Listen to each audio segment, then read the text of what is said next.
천둥이 울려 퍼지는 밤이었어요. 안녕하세요. 강슬이 전 남편 지성준입니다. 집안은 숨조차 쉴 수 없을 만큼 조용했고 그 침묵을 가르는 건 오직 지붕을 후려치는 거센 빗소리뿐이었죠.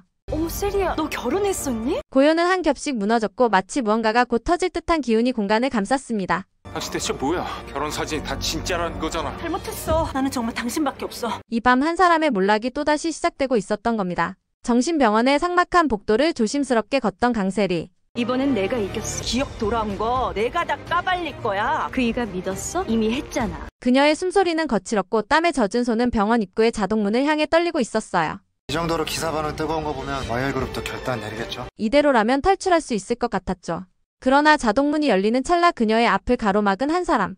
뭐라고요? 의식이 돌아와요? 정말요? 바로 강재인이었습니다. 제인은 비를 맞은 채 그 자리에 서 있었고 눈빛 하나로 모든 걸 압도했어요. 그녀의 입에서 나온 한마디는 너무도 차가웠습니다. 세리야, 갇혀있어 보니 어때? 그 말은 무자비한 칼날처럼 세리의 가슴을 도려냈고 그녀는 무너진 듯 제인의 앞에 무릎을 꿇었어요. 입술을 달달 떨며 무언가 애원하려 했지만 그 목소리는 이미 제인에게 닿지 않았습니다. 세리의 무릎 꿇음은 굴욕이 아닌 생존 본능이었죠. 살아남기 위해서라면 자존심 따위는 내다버릴 준비가 되어 있는 사람이었으니까요. 하지만 제인의 눈빛은 동정이 아니었어요. 오히려 차가운 경멸 그리고 깊게 억눌러진 분노가 가득했죠. 그녀는 그렇게 세리를 바라보며 말없이 고개를 저었고 그 장면은 마치 악몽의 한복판에 던져진 것 같았어요.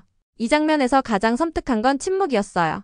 말을 하지 않아도 서로의 감정은 날카롭게 교차했고 그 순간 세리는 자신이 진짜 지옥의 입구에 서 있다는 것을 직감했습니다. 제인의 표정은 마치 무덤을 파는 사람처럼 무심했고 그 무심함이야말로 가장 큰 위협처럼 느껴졌죠.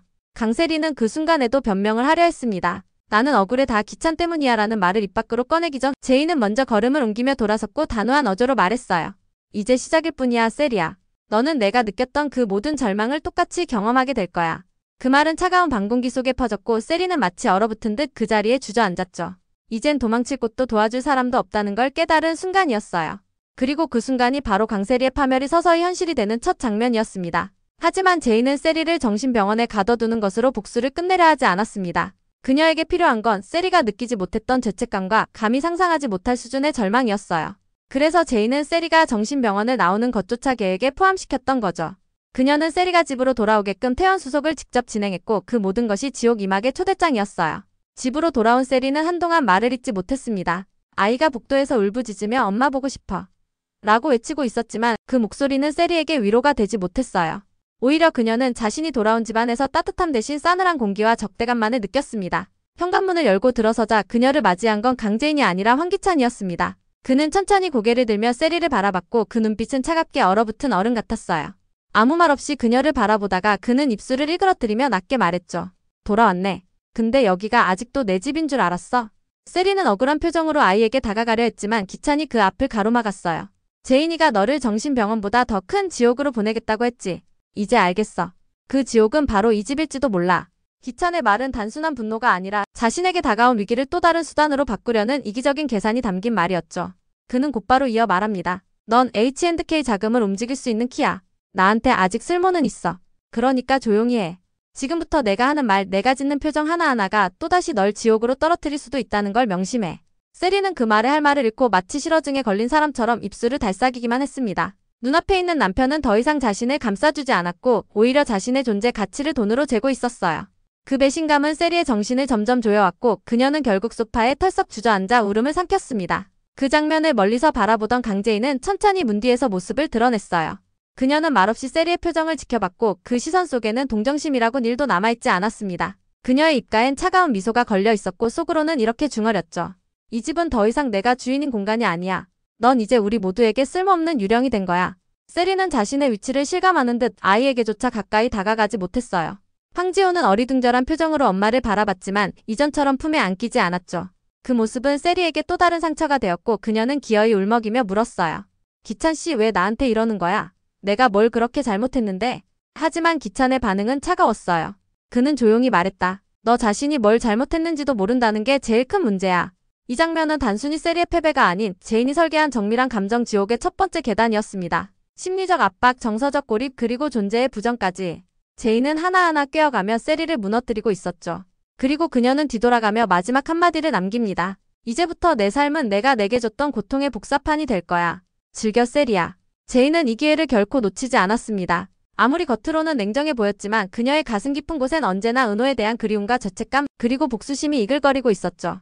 그런 그녀의 눈에 들어온 건 다름 아닌 지호가 가지고 놀던 작은 장난감 하나였습니다. 평범해 보였던 그 로봇 장난감 하지만 그녀는 그 형태를 단번에 알아봤습니다. 그것은 바로 은호가 가장 아꼈던 그리고 생전에 늘 손에 들고 다니던 바로 그 장난감이었어요. 한참을 바라보다가 제이는 조심스럽게 물었습니다. 지호야, 이 장난감 어디서 났어? 그러자 지호는 천진난만한 얼굴로 대답했죠. 은호 형이 저한테 선물로 준 거예요. 형이 고맙다고 했거든요. 엄마가 은호 형 엄마를 만나게 해준다고 했다고. 그 말 한마디에 제인의 머릿속은 복잡한 퍼즐이 빠르게 맞춰지는 소리로 가득 찼습니다. 도저히 말이 되지 않는 조각들이 이제는 분명한 그림을 그리기 시작한 거죠. 그렇다면 은호는 세리에게 유인되었다는 이야기. 그리고 그날 은호를 마지막으로 본 이가 누구였는지. 그동안 흐릿했던 기억들이 선명하게 되살아나면서 하나의 결론이 그녀를 덮쳐왔습니다. 은호는 기찬이 아니라 세리 때문에 죽은 거였어. 그녀의 숨이 턱 막혔고 눈가엔 순식간에 뜨거운 분노가 차올랐습니다. 그동안 자신이 미쳐보지 못했던 진실이 너무나도 끔찍했고 그 사실을 이 어린아이의 입을 통해 듣게 되었다는 것 자체가 그녀를 더 미치게 만들었죠. 세리가 은호에게 접근한 이유 그리고 장난감을 건넨 의미 그리고 마지막으로 은호가 사라지던 날 모든 것이 이제야 뚜렷해졌어요. 제이는 벽에 손을 짚은 채 크게 한숨을 내쉬며 눈을 감았습니다. 그리고 다시 눈을 떴을 때 그녀의 표정은 더 이상 감정의 소용돌이 속에 휘둘리는 엄마가 아니었습니다. 이젠 복수라는 이름 아래 움직이는 냉철한 전략가의 얼굴이었죠. 감정은 이제 끝났어. 남은 건 계산뿐이야. 세리, 넌 내 아들을 죽였어. 그 대가는 너를 완전히 무너뜨리는 거야. 제이는 곧바로 도윤에게 연락을 취했고 그 장난감을 촬영해 두라고 지시했습니다. 증거 하나하나가 필요했고 그녀는 이 작은 물건 하나에서부터 치밀하게 세리를 무너뜨릴 계획을 다시 짜기 시작한 겁니다. 그리고 이 계획은 단순히 감정적인 응징이 아니라 완벽한 무너짐, 다시는 세리가 재기하지 못할 정도로 철저한 파괴를 목표로 하고 있었죠. 이 모든 장면은 그저 한 장난감에서 비롯된 일이었습니다. 하지만 그 장난감은 더 이상 단순한 아이의 장난감이 아니었어요. 그것은 은호의 유산이자 세리의 죄를 증명할 유일한 단서, 그리고 제인이 마지막으로 복수의 고삐를 조이게 만드는 방아쇠였죠. 지호는 아무것도 모른 채 환하게 웃었고 제인은 아이의 머리를 쓰다듬으며 애써 미소를 지었습니다. 하지만 그 웃음 뒤에는 복수심으로 타오르는 눈빛이 가득했습니다. 이제 그녀는 확신했어요. 이 싸움 끝까지 가야만 한다는 것을. 그리고 그녀는 속으로 중얼이듯 다짐했습니다. 은호야, 너를 그렇게 보낸 게 기찬이 아니라 셀이었다면 엄마가 이대로 멈출 수는 없어. 그 여자를 반드시 무너뜨릴 거야. 아주 천천히 고통스럽게. 이렇게 제인은 더 이상 감정에 휘둘리지 않는 철저한 복수의 궤도에 올라서게 됩니다. 그 순간부터 그녀의 움직임은 더 이상 우발적이지 않았고 한 발 한 발 치밀한 계획 아래 전개되었죠. 세리의 끝이 이제 정말 눈앞에 다가오고 있었던 겁니다. 한편 황 회장과 최자영의 대화는 예상치 못한 전환점을 맞이하게 됩니다. 평소와 다름없이 조용히 앉아있던 자영은 갑자기 멍한 눈빛으로 기만이 언제 오나 밥은 먹었는지 라며 중얼거리기 시작하죠. 황 회장은 처음엔 단순한 노인성 망상이라 여겼지만 그녀가 반복적으로 과거의 시간 속을 헤매고 있다는 것을 깨닫는 순간 그의 표정은 묘하게 굳어집니다. 기만이 죽은 지가 언제인데 아직도 기다리고 있다니. 속으로 중얼이는 황기찬은 이 기회를 이용해 또 다른 그림을 그리기 시작하죠. 그는 자영의 치매 증세를 단순한 병으로 보지 않았습니다. 그에겐 모든 사건과 인물을 자기 이익을 위해 움직이는 능력이 있었고 이번에도 마찬가지였죠. 그는 일부러 자영에게 기만이 곧 돌아올 거야. 그때까지 조용히 계셔요라고 말하며 그녀의 혼란을 더 부추깁니다. 의도된 혼란 속에서 자영은 더 깊은 기억의 미궁에 빠져들고 기찬은 그 사이 빈틈을 노려 규철의 비자금 정보를 캐내려는 속셈을 굴리기 시작하죠. 이 장면은 황기찬이라는 인물의 냉정함과 계산된 잔혹함을 보여주는 중요한 순간이 됩니다. 한편 그 시각 나라는 여전히 강승우에게 적극적인 구애를 이어갑니다. 그녀는 회사 구내식당에서 승우에게 다가가 말하죠. 내일 점심 구내식당 데이트 어때요? 그녀의 목소리는 발랄하고 눈빛은 여전한 설렘으로 가득했어요. 승우는 잠시 당황했지만 그녀의 진심을 느낀 듯 머쓱한 미소를 지으며 고개를 끄덕입니다. 그러나 그의 눈빛 어딘가에는 여전히 유경을 향한 애틋한 감정이 숨어 있었죠. 두 사람의 관계는 엇갈림 속에서 오묘한 삼각 구도를 형성하며 향후 전개의 또 다른 갈등의 불씨가 될 조짐을 보입니다. 그리고 그때 사건의 중심을 뒤흔드는 폭로가 터집니다. 바로 무속인이 다시 등장해 강세리와의 과거 유착관계를 폭로한 것이죠. 이 무속인은 과거 사기 전과가 있는 인물이었고 제인이 그의 약점을 잡아 이용한 인물이기도 했습니다. 그는 언론 앞에서 가족들이 모인 자리에서 모두가 보는 앞에서 진술을 시작합니다. 강세리 씨가 저를 통해 점을 받고 그 정보를 이용해 사기를 쳤습니다. 돈도 받았고 증거도 있습니다. 그의 말에 사람들은 술렁였고 기자들은 일제히 카메라 셔터를 눌렀습니다. 이 폭로는 단순한 헛소문이 아니었습니다. 제인이 그에게 준 자료들, 사진, 녹음 파일까지 모두 진짜였고 그 진실은 세리에게 치명적인 타격을 안깁니다. 황 회장은 그 자리에 서서 침묵했고 그의 아내 또한 얼굴이 사색이 되며 무언가를 직감하죠.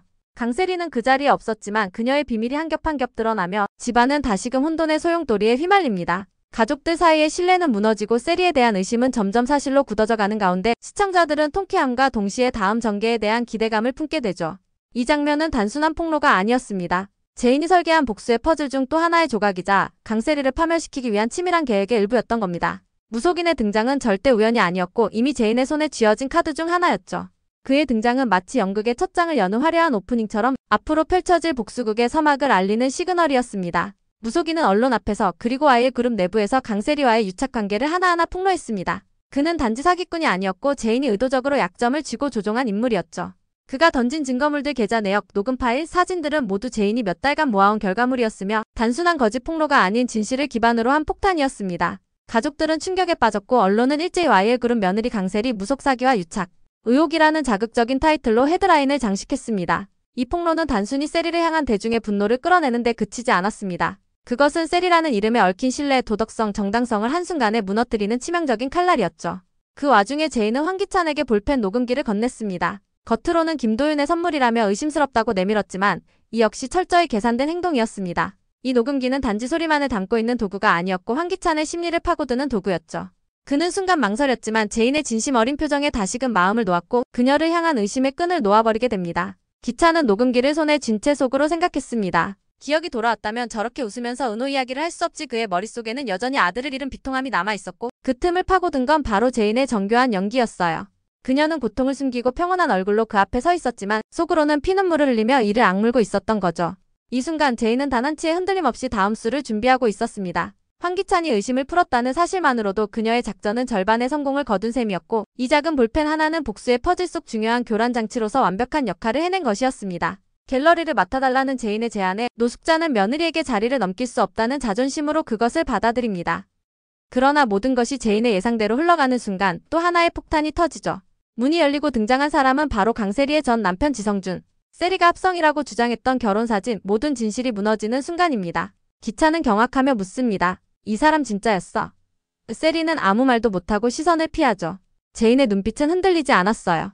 그녀는 모든 퍼즐을 하나씩 맞춰가며 그 마지막 조각으로 지성준이라는 존재를 세상 앞에 꺼내든 겁니다. 이제 남은 건 세리의 죄로운 세상에 알리고 그녀를 끝장내는 일뿐. 그리고 그 순간 제인은 속으로 중얼입니다. 은호야, 이제 정말 끝이 보이기 시작했어. 엄마가 널 위해 반드시 이겨낼게. 이제 여왕의 집은 결말을 향한 마지막 카운트를 시작했어요. 다음 회 세리의 진짜 민낯이 드러날 순간을 기대해주세요. 오늘도 끝까지 함께 해주셔서 정말 감사드려요. 구독과 좋아요 그리고 알림 설정까지 해두시면 다음 회차 리뷰도 빠르게 받아보실 수 있어요. 그럼 저희는 다음 영상에서 다시 만나요.